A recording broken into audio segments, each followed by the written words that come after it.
mom supposed to be on? Oh, I'm sorry.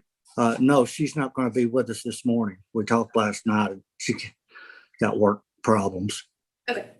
Okay. Just want to make sure we're not anybody.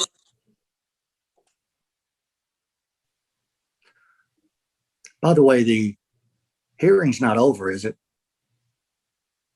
I tuned in a little late. No, we haven't started. You're good. All right. You're good. All right. We have everybody.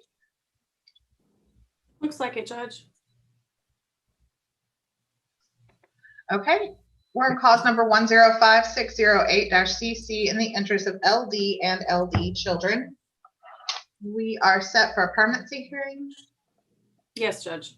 All right. Do we need a roadmap or are we ready to go? I think we're pretty straightforward permanency hearing today, Judge. Okay. All right. Who's your first witness? If I may call Miss Sharon Moore. You may. Ms. Moore, raise your right hand. Do you solemnly swear that the testimony you're about to give will be the truth, the whole truth, and nothing but the truth, so help you God? I do. All right. Please state your name for the record and spell your name. It's Sharon Moore, SharonMoore. Your witness. Miss Moore, you are the caseworker assigned to working this case with Miss Larson. Is that correct? That is correct. And let's just touch on respondent fathers. We still only have what we believe to be best estimates as to names, but no locating information for respondent fathers. Is that true? That is correct. Okay, so it's still on the to-dos, the continued to-do list really for the department to try to locate fathers or do some alternative service, correct? Yes, ma'am. Okay, let's talk about respondent mother. She has been participating in limited fashion in her court-ordered services. Is that correct? That is correct. Mom, I'm sorry, do you want me to kind of go into Please, details? yes. So Miss Larson, she's somewhat compliant. It's hard to get her to engage. She was court ordered on 1/7 during our initial permanency hearing to complete a hair and UA that day. Each month I send Miss Larson for a hair and UA. She only completes the UA and she refuses to comply with the hair strand court order.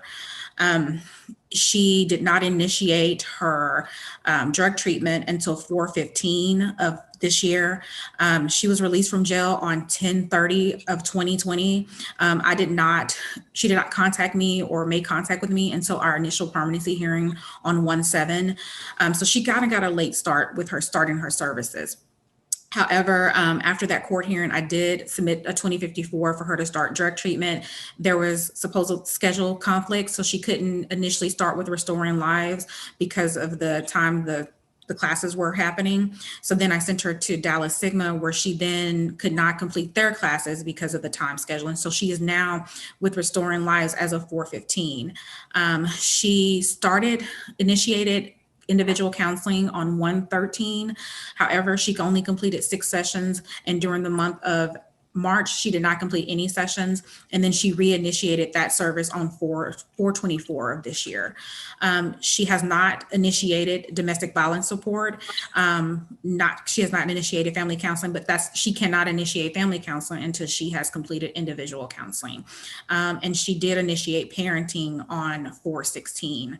I have not been able to see the home that she resides in. She resides with her mother-in-law.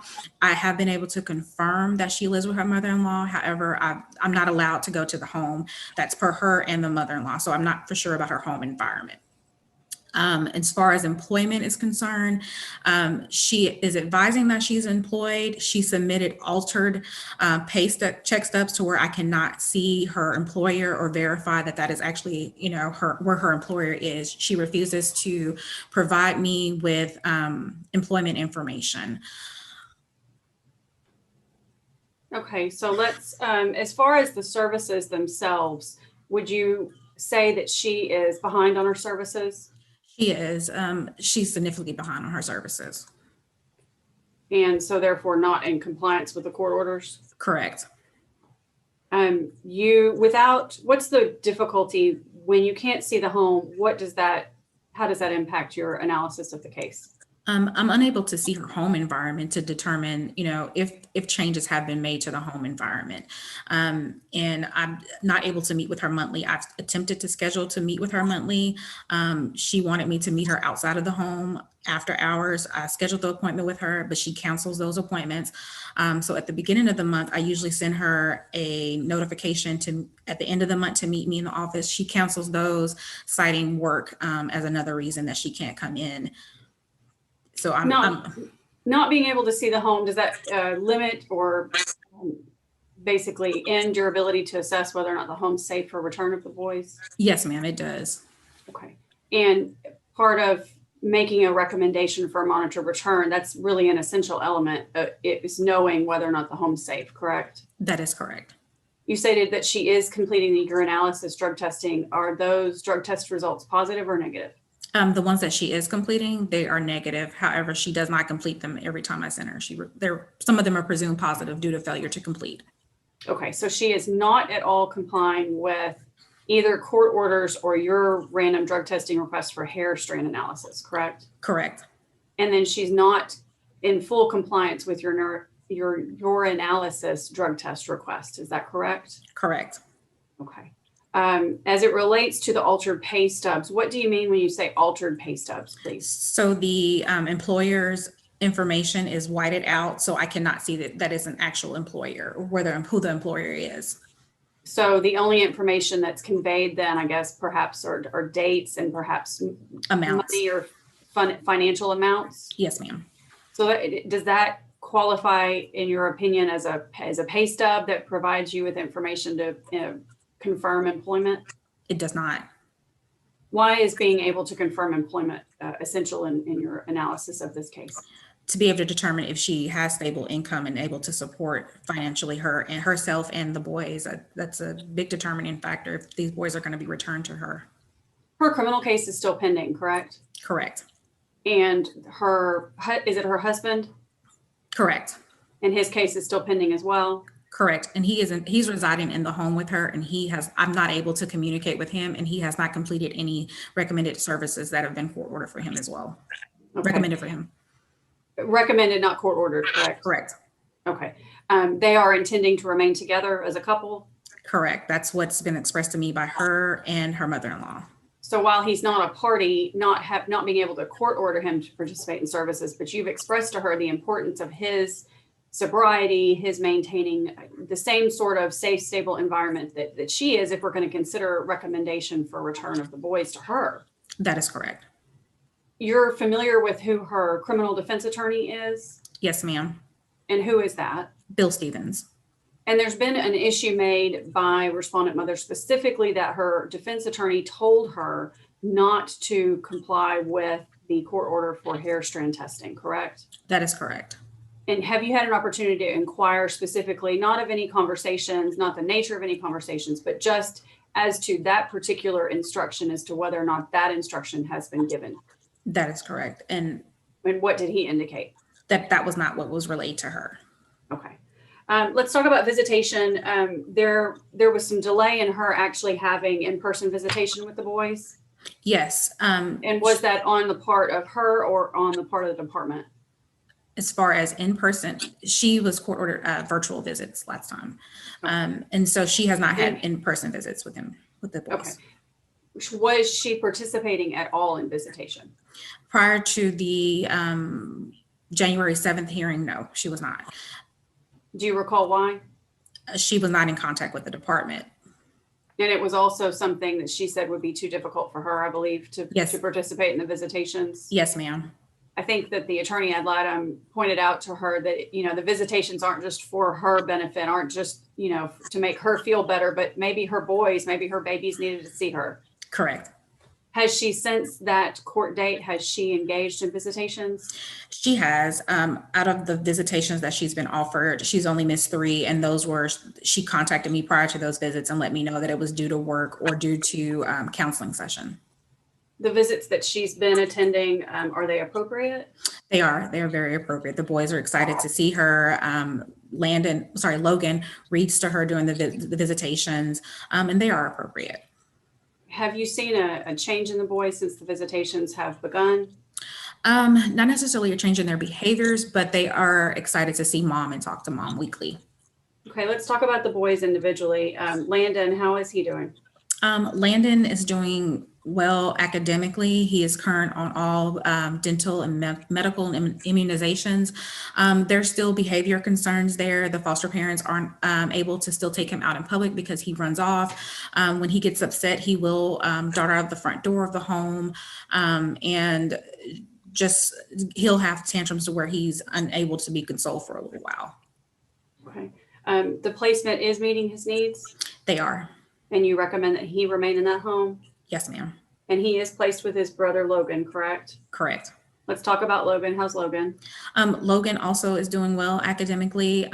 His medical, dental, and immunizations are all current. There's still behavior concerns there as well with him defecating on himself He does it at home and well as at school. The therapist has addressed those issues with him. He states that he simply does not want to get up to go to the restroom. She's taken him to the doctor, and there's no medical reason why that he's defecating on himself. He just states that he doesn't want to get up to go to the restroom. And so that is causing issues within the placement because he's constantly defecating on himself in the home.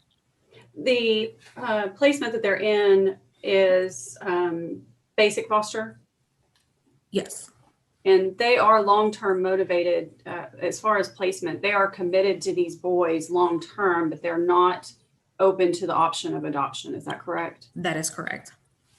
This is the one placement they've been in since we've had conservatorship. Yes, ma'am.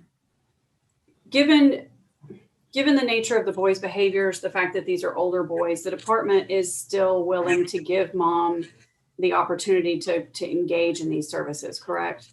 Yes, ma'am. The department has been staffing and is considering, we're coming up on a June trial date. Would you like to see that June trial date moved perhaps to July? Yes, ma'am, if not further. I think mom is now engaged. She's somewhat engaging in her services. And because she's significantly behind, this would give her time to catch up on those services. Okay, so in your assessment, are we kind of at a make or break point for her? Like she needs to either to commit or the plan, the direction's going to change, correct? Correct. What is our current permanency goal for her? At this point, it is termination with adoption by a relative or fictikin, and then the concurrent is adoption of non-relative. Okay, we haven't identified any relatives that are appropriate, correct? That is correct. And we haven't, albeit we can't locate the fathers yet, we haven't identified any Indian heritage in this case either, correct? Correct. Mom had mentioned some, but we have not gotten anything back. Okay. Would you like to see the, and as a matter of fact, I'd point out that the letters to the different Indian tribes have been filed with the court, correct? Correct. Okay. Would you like to see the parties attempt mediation to explore either some final resolution with mom relinquishing or some outcome like that, or to even leave on the table an option to consider extension if mom were to specifically begin engaging in the services that she's been court ordered to do? Yes, ma'am. I think that would be beneficial at this point. Are the boys bonded to her? They are. They're significantly bonded to her. I went down to see the boys last month, and Logan expressed to me that he knows when Saturdays come and that he's going to visit with mom, and they are significantly bonded to her. And Landon lights up when he sees mom. He's not very verbal, but when he's on the visits with mom, he lights up and he's engaged and wanting to tell her he loves her.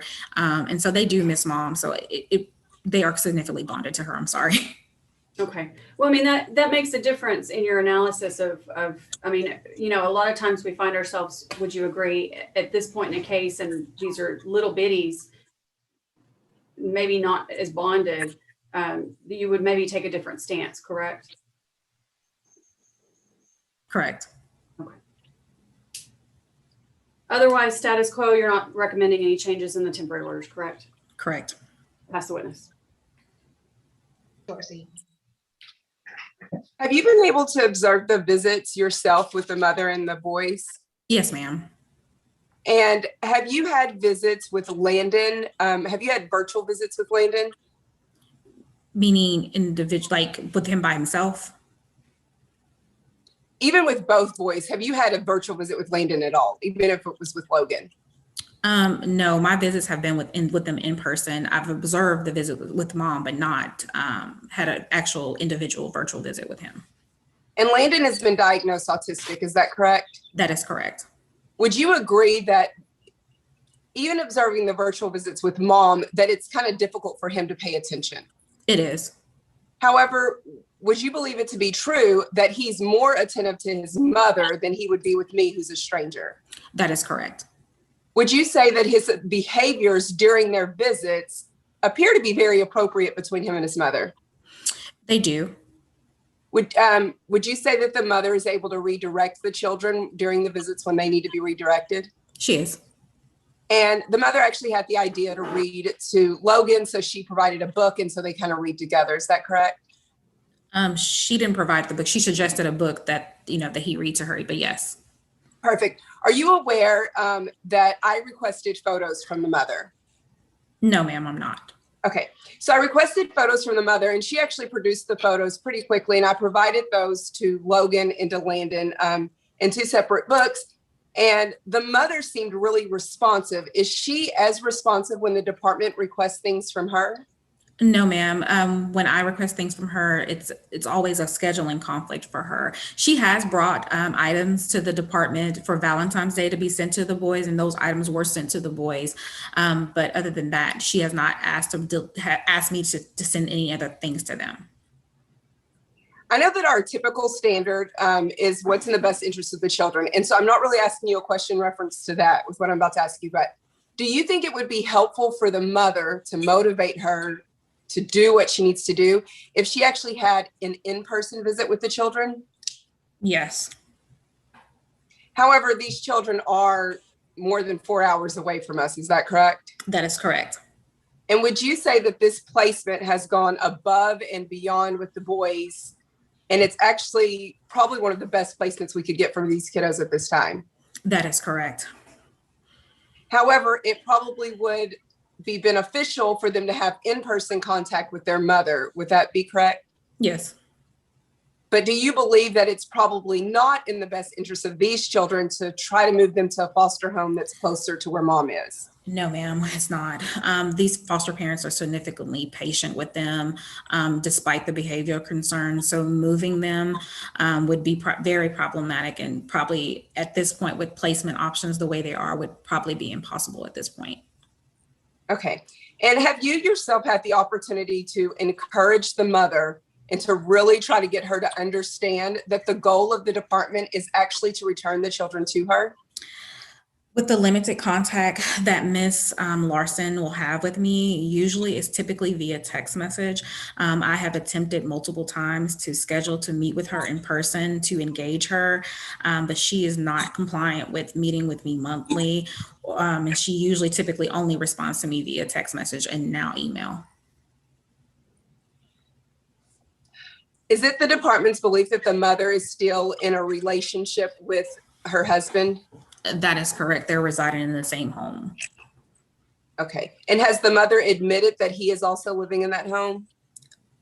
The mother, Miss Larson? Yes. Yes. For her and the mother-in-law that she resides in the home with, they are both living in the home together with her. And have you had an opportunity to explain to her the importance of her husband participating in some services? Yes, ma'am. When she was incarcerated and I was able to do my monthly face-to-face visits with her, I did explain that to her. We attempted to explain that to her also during the initial permanency hearing. Okay, I'll pass the witness. Mr. Tankersley. Yes, thank you, Your Honor. What was her, just to follow up to that last question, what was her response to that inquiry? In regards to? In regards to you approached her about her husband being viable to place the children, or he would have to go through the services in order for the children to come back. While Mrs. Larson was incarcerated, she stated to me that they were not going to be together after they were released, and that was not their intentions to be together after she was released. Ms. Larson will not really engage with me about Mr. Larson. How would you categorize your relationship with Ms. Larson? How would you describe it? I mean, I'm sorry, I don't understand. Working relationship. I attempt to engage Miss Larson, but she is not compliant with engaging with me. Well, I apologize. I apologize for the repetition of this. It seems like we went over a lot of this last hearing. Mhm. And we were described as the relationship kindly between you and Miss Larson and my client as strained at best. Maybe there are some communication errors in the beginning. And we talked with my client, and I advised her to do the text and the emails to make sure there's a record of communication and communication attempts. And I understand from your testimony that is happening now. She is texting and she is emailing. Is that correct? That is correct. But she is also, I have to engage with her via face-to-face in order to check her progress, as well as to see how things are going with her. And I meet with all my clients monthly to make that determination. I don't just communicate with my clients via text message and emails. I do have that face-to-face contact with them. I've offered to do it since she won't do it at the home, to do it at the office, and I still am not able to meet with her. I have to meet with her face-to-face in order to be able to make an assessment. How many, let me back up here a minute. Of the services you've asked her to complete, how many is she working on right now? She is working on drug treatment, individual counseling, and parenting. So right now she is participating in 3 services. So she's actively involved in 3. She's working 40 hours a week. Would you expect there to be some, it might be reasonable to anticipate there could be some scheduling errors and all of that, or some scheduling difficulties? That is correct. But I also, before she engaged in these services in April, I attempted to meet with her before then, and there was still a scheduling conflict with her. Okay, but we can agree right now. She's working her services, albeit maybe late, but she is working them and she is performing them. You're offering no testimony that she's not doing a good job at her services. She is working through them.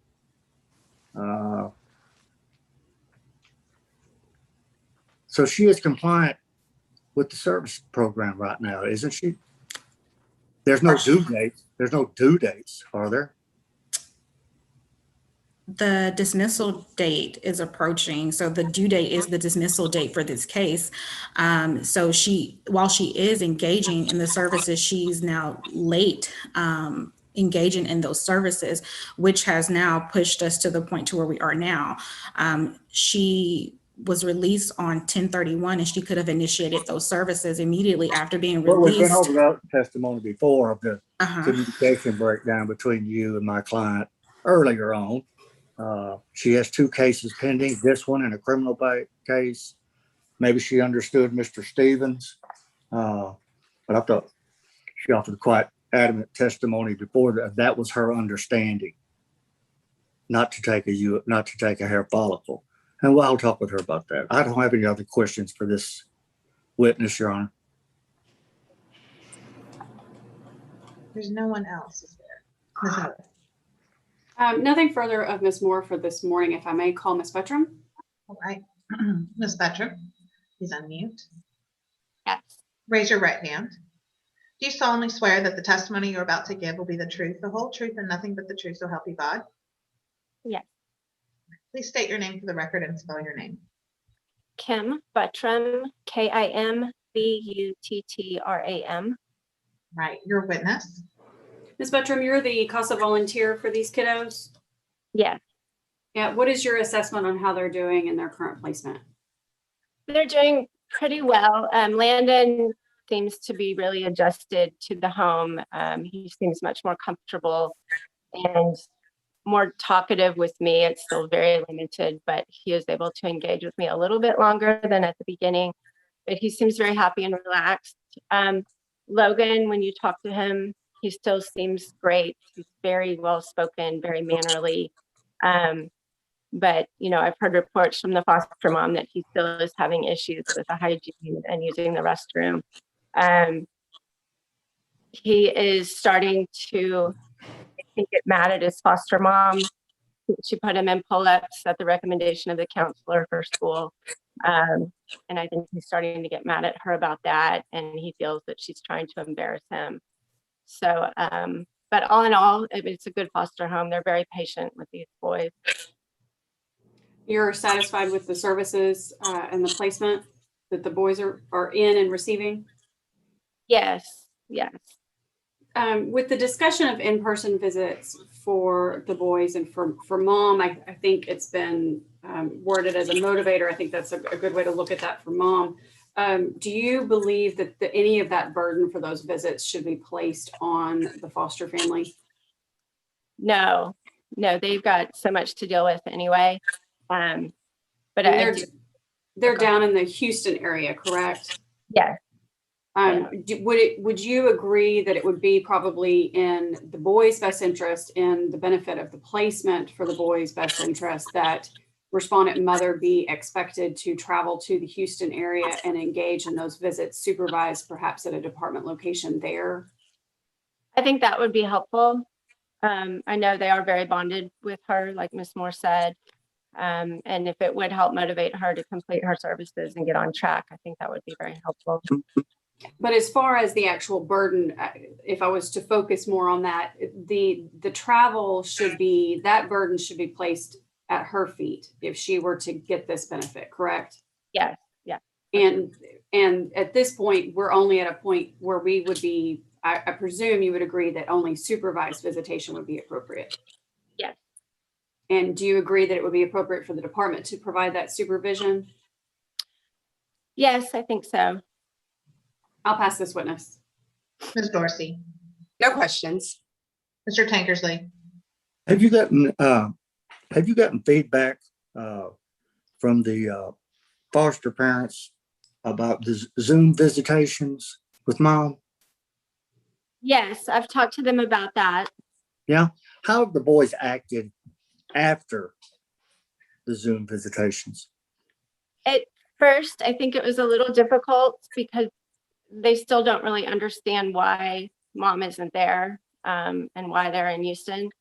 But they do look forward to the visits, and I think it's gotten better. They've gotten used to the routine. Now, my client testified at our last hearing in regards to this, that her hesitancy to introduce herself to the boys during the Zoom meetings was her concern of what would happen when the Zoom was turned off with the foster parents. How would you anticipate the boys are going to react when my client goes down there and sees them in person and leaves them in person? I'm sure it'll be difficult when she has to leave. But as it's been said, they are very bonded to her, and I know they miss her. And I think they should be able to see her if she's willing to do that and make the effort. So in your opinion, the emotional breakdown that's going to happen when she has to leave them is worth seeing if she'll drive to Houston? Well, I don't know if there would be an emotional breakdown. They're handling the Zoom visits very well. They look forward to them. There's not a breakdown after the Zoom visit. So I don't think you can say that there would be an emotional breakdown. But if there is, CASA will take responsibility for that. Objection, Your Honor. sustained. Next question. Let's ask you. We have a person who's working 40 hours a week, taking 3 classes. And now we're wanting to put an additional 8 hours of driving, probably at a scheduled event. What would you anticipate? What would be your opinion of how likely or how probable or how much of a burden that really is to put on a mother?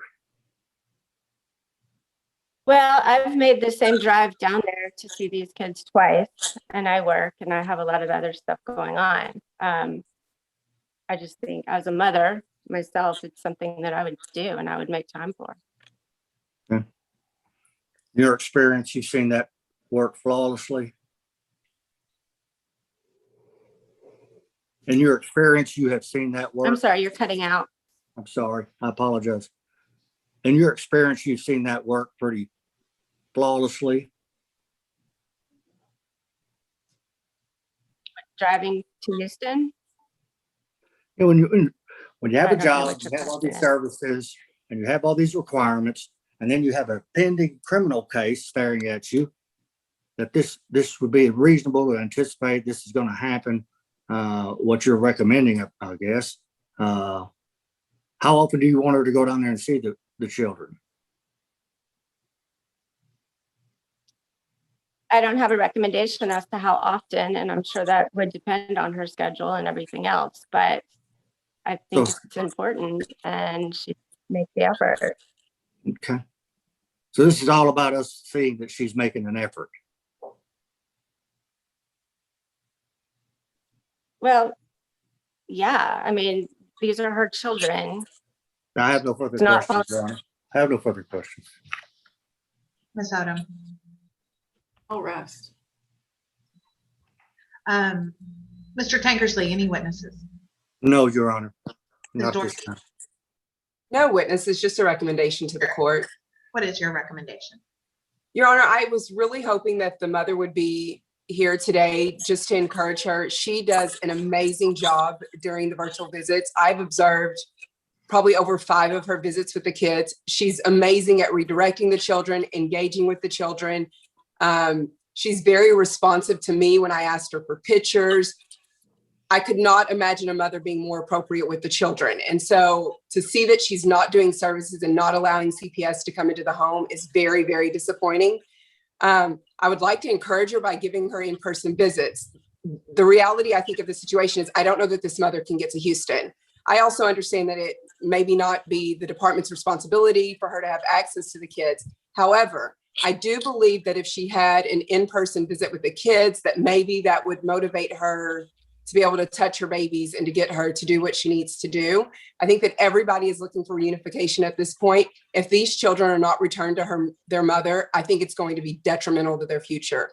I also don't know how the boys would be doing traveling 4 hours. So that may 4 straight hours to get to her. So that's also of a concern. And I really don't have any creative options to present to the court other than a visit taking place on a Saturday. I would participate in that visit however I'm needed. And the only reason I say Saturday is because I believe that the children are used to having a visit with mom on Saturday. It gives them time to readjust before they go to school. However, the placement hasn't had any complaints about their behaviors being completely inappropriate or different after the visit. And at the very beginning, I observed the first 2 visits, and the mother did an amazing job on explaining to them, you've got to maintain good behavior, and I'm going to see you next Saturday. And I think her encouraging them to wait until the next Saturday was always good for these boys. I don't have really any creative options on what we can do to make the visits happen. I just believe they need to happen, an in-person visit. So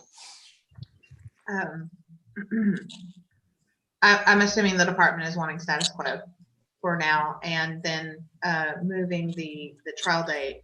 I wish she were here so I could tell her what, I need a hair follicle. Mr. Tankersley, we have to have a hair follicle. I'm sorry.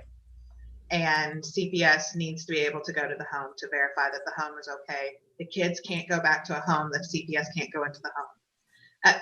Ms. Buttram, have you been allowed into her home? No, I've not had any contact with her yet. Your Honor, I think It is that important that they're allowed to go to the home and see the home. The kids can't come home until, you see what I'm saying? yes, ma'am. Okay. And that's something that she can do. Well, Your Honor, the home is not her home, it's her mother-in-law's, and she's staying there, and her whole plan is to move out once she sees what's going to happen on this criminal case, which is kind of running parallel with this, and she's going to move out and leave her husband there. Well, here's the problem, is that she needs to start getting that plan in place. Yes, ma'am. Does that make sense? Yes, ma'am. It's time. This case is almost over. It's time. What I'm thinking about with visits is, every week is probably going to be hard.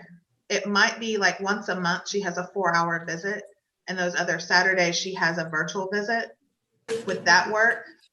Your Honor, may I just point out, though, that Saturday visits, I mean, basically then the court would be ordering the department to work, I mean, to travel and work on not a business day. That does kind of put the caseworkers in a precarious situation. I mean, they do it. I'm not saying they don't do it, but that's. Well, why were the kids placed in Houston? Placement option availability, Judge. I mean, I understand, and that's kind of that. It's not her fault that the kids are placed in Houston, but, well, in some ways, not necessarily in Houston, but placed, period. Judge, if I may interject, Yes. I know that in Dallas County, there are visitation centers that the department has a contract with. And so there are cases where the visitation center supervises the visits. And I have clients who go there for 4 hours. I'm assuming in Harris County, they have to have some type of contract with some visitation center as well. And that's what I was thinking, not necessarily that everyone goes down there, that some place, some department facility in Harris County where it's easy for the boys, they can see mom. And maybe 4 hours, and that way he doesn't have to be 4 hours, that's kind of hard. But just break it up where she can see them. You know, I don't want to necessarily make it too difficult on everyone, but at the same time, if these kids need to physically see their mom and she's willing to go, if she's not willing to go, then it's not an issue. You know, that's just is what it is. But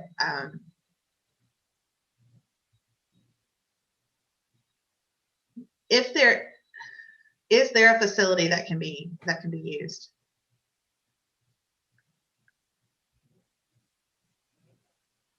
Yes, Judge. There is. No, I'm saying if there is, if the court is ordering for us to look into locating a facility, the department will absolutely, of course, do that. But so long as the visits being predicated by locating that sort of facility, making that an option. Yes, I completely agree with that. And they can break it up. Like if she can go 2 weekends out of if she can go like 2 weekends out of the month and break them up into 2-hour sessions each.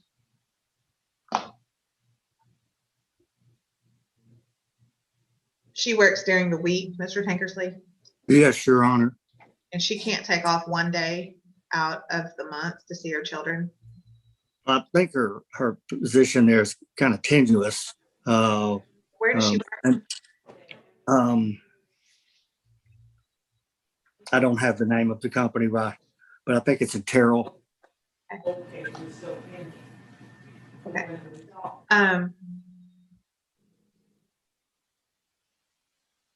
Okay. And Judge, on behalf of the department, I just want to point out that, I'm extremely hesitant to even be requesting that we move the trial date, that we consider extension. I was hoping also that respondent mother would be here so that could be an understood thing that, I think, but for the situation of the boys, respondent mother is not compliant with what she's been ordered to do. I mean, she is so far behind that moving into jury trial would be, let's go. So I just want to make that clear on behalf of my client that, this is, we're making every absolute best effort and we need to see her meet us at least halfway. These are her boys. Yes. Well, I don't think there's any argument on whose boys there are. Everybody approaches these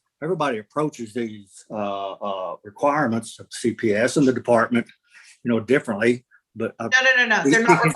No, stop. They're not requirements of CPS. They're orders of the court. Yes, ma'am. You Yes, understand?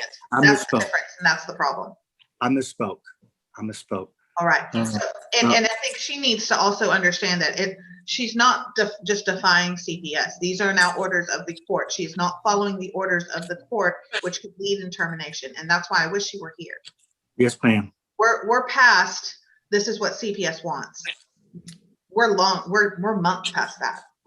I understand So that. that's the issue now.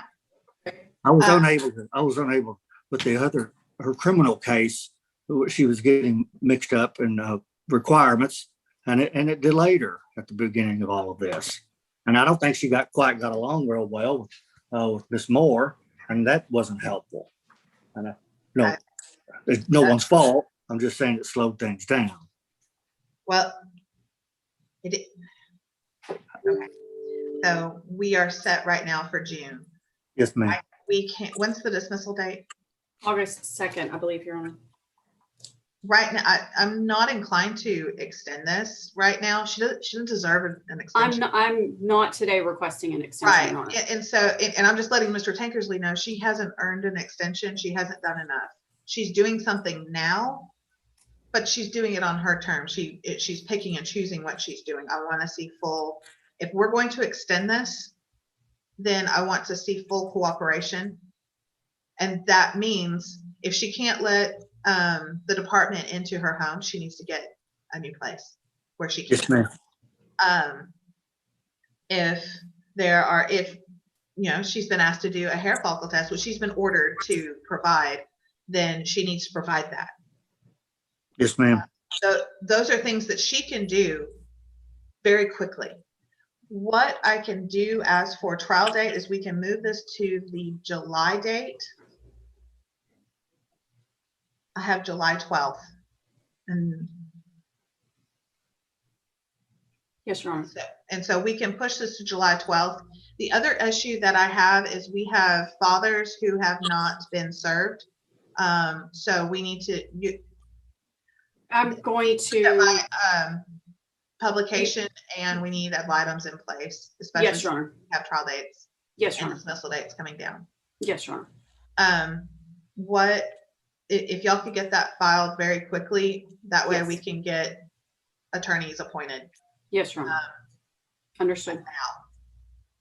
Okay. Understood. All right. So let's move this. Everyone's in agreement to the 12th. That's the Yes, only ma'am. date I have, so it's gonna work.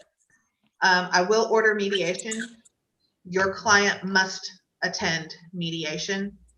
If she doesn't attend mediation and I have ordered mediation, she could be looking at sanctions. It's an order. Yes, ma'am. Okay. Everything else, status quo. The placement is deemed in the best interest of the children. Anything else? So, Judge, were the 4-hour visits ordered? Okay. What I would like to do is she can have 4 hours visitation each month. I don't care how they're split up, in-person visitation in Houston, so these kids don't have to leave. And I would like it at a facility provided by the department. It does not have to be by Ms. Moore.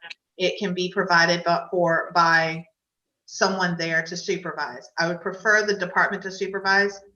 If the department is okay with foster parent supervising, I'm okay with that too. It sounds like foster is good. They may not want to, and I don't want to put that on them. But we can be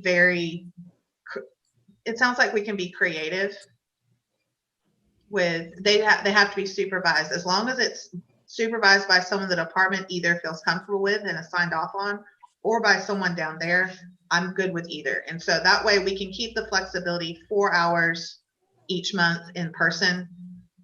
She wants to do it each week. That's fantastic. If she wants to do it, broken up, that's fine too. I'm actually also okay with her doing virtual if she can't physically go there in a week, because I don't want these boys to go a month without talking to her. I don't think that's probably in their best interest either. And you can keep it flexible that way. But no, I'm not going to require Ms. Moore to hold hand the entire time, as long as the department signs off on whomever is the supervisor. Obviously, probably prefer the department, but if that's not feasible and there's someone else that can and keep the kids safe, I'm great with that. Anything else? No, Your Honor.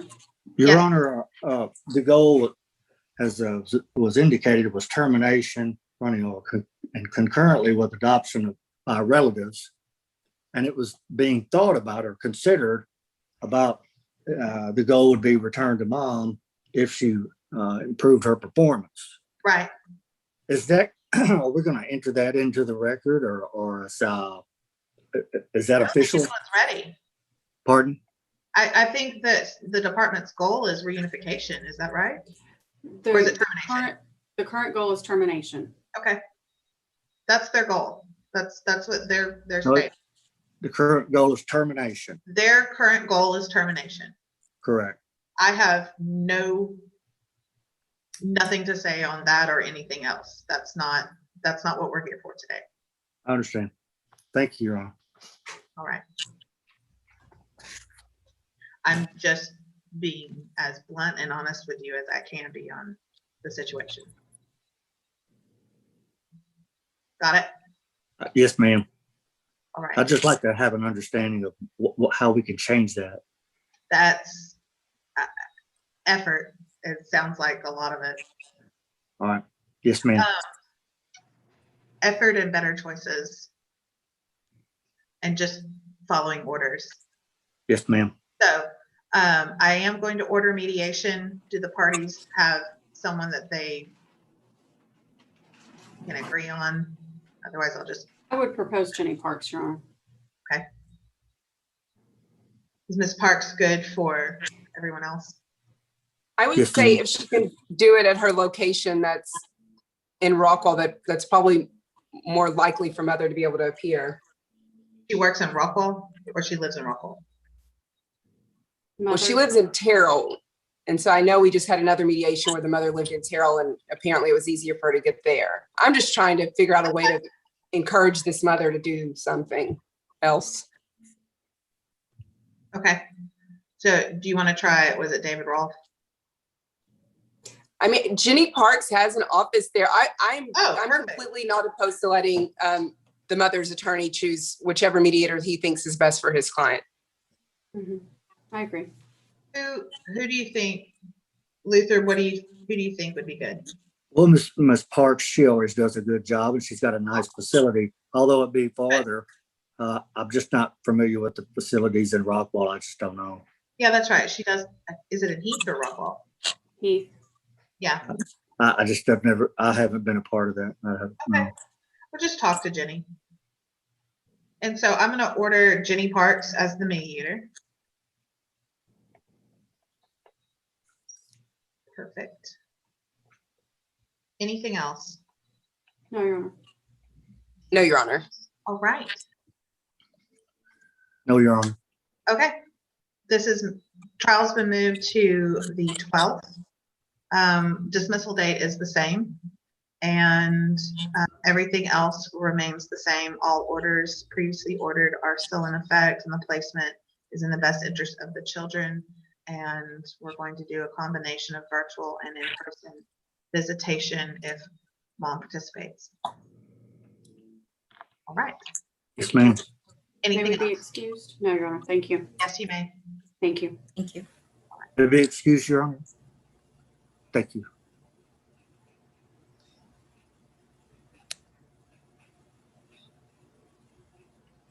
I almost left.